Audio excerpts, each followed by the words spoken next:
नमस्कार दोस्तों, कैसे हैं आप सब लोग। आपके साथ आपकी दोस्त डॉक्टर सीमा नेट टॉक से। आज का टॉपिक है चोकिंग। परसों आपको एक मैंने वीडियो बनाया जिसमें मैंने सीजर या दौरों के बारे में बताया। आज की फर्स्ट एड क्या हम दे सकते हैं चोकिंग के दौरान।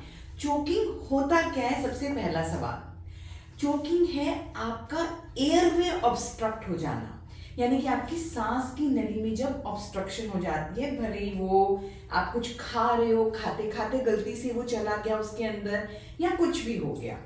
तो चोकिंग कितने प्रकार की होती है? बेसिकली दो प्रकार की होती है, partial choking and complete choking. Partial होगी जब आपके एयरवे में कुछ रास्ता बाकी है और जो विक्टिम है वो खांस रहा है या कुछ भी है, कोशिश कर रहा है उसको निकाल देने की। कंप्लीट चोकिंग जब होगी तो विक्टिम कैसे प्रेजेंट करेगा?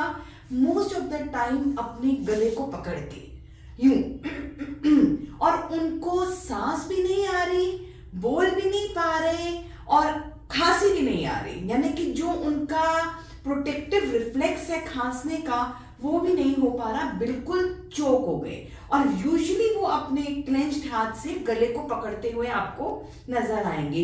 किस तरीके से विक्टिम आएगा कि गला ऐसे पकड़ा हुआ है, घबराया हुआ है, बिल्कुल एंग्शियस है पेशेंट, लाल हो रखा है और धीरे धीरे नीला होना शुरू हो जाता है, क्योंकि धीरे धीरे ब्रेन की ऑक्सीजन सप्लाई बंद होने लग जाती है। जब आपका एयर ऑब्स्ट्रक्ट हो गया, ऑब्वियसली आपके ब्रेन को ऑक्सीजन मिलनी बंद हो गई।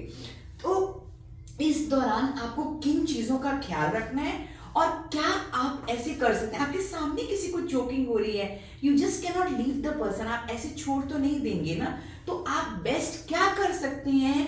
आपकी मेडिकल हेल्प आने से पहले या घर पे अगर किसी को चोकिंग हो जाती है, आपके ऑफिस में हो जाती है, आपके दोस्तों में हो जाती है, तो आप ऐसा क्या कर सकते हैं? आज इसके बारे में बात करेंगे।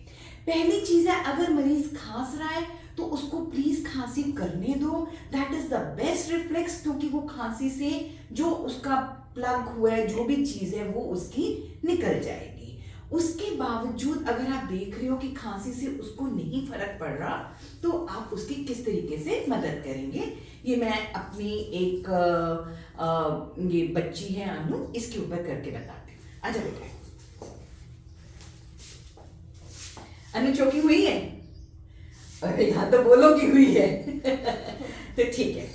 अब सपोजिंग अनु गले में ऐसे पकड़ के 2 मिनट, जैसे कि इनको बिल्कुल सांस नहीं आ रही है, तो ये मेरे पास इस तरीके से आई हैं कि आई क्या है, मैंने इनको देखा कि इनको सांस नहीं आ रही है। तो अब मैं इमीडिएटली इनके ऊपर क्या कर सकती हूँ? बेटा खांसी कर।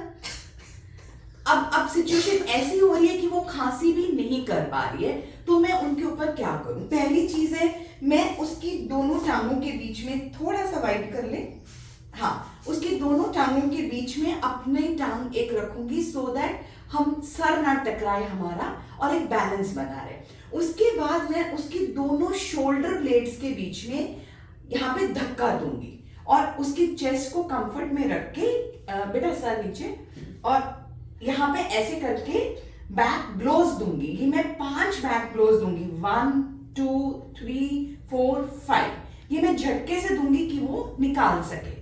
अगर इसके बाद भी नहीं होता तो मैं उनके पीछे आके उनके बेली बटन पर यहाँ पर एक मुट्ठी बांध के, मुट्ठी भींच के दूसरे हाथ से उनको इस तरीके से ऊपर और अंदर की तरफ धक्का दूंगी, जिसको हम कहते हैं एब्डोमिनल थ्रस्ट। तो मैं ऐसे करके 5 एब्डोमिनल थ्रस्ट दूंगी, 1 2 3 4 5। अगर तभी भी नहीं निकला तो मैं वापस से उनको बैक ब्लोज, तो 5 बैक ब्लोज, 5 एब्डोमिनल थ्रस्ट, ये हम कंटिन्यू करेंगे एटलीस्ट फॉर 3 साइकिल्स। और अगर फिर इतने में निकल जाता है, वेल एंड गुड, पर अगर नहीं निकलता तो इन द मीनवाइल अपने किसी दूसरे व्यक्ति को बोल के हम एम्बुलेंस बुलवाएंगे और इमरजेंसी केयर करेंगे। इस दौरान अगर पेशेंट अनरिस्पॉन्सिव हो जाता है, क्योंकि पेशेंट बहुत जल्दी लूज करने लगता है अपने आप को, पेशेंट बेहोश हो जाता है, कोलैप्स होने लगता है, तो हम we will get back to CPR. हमको फिर पेशेंट की सीपीआर करनी पड़ेगी, जैसे कि cardiopulmonary resuscitation. Thank you so much. अगर वीडियो आपको अच्छा लगे तो प्लीज इसको लाइक, सब्सक्राइब और शेयर कीजिए।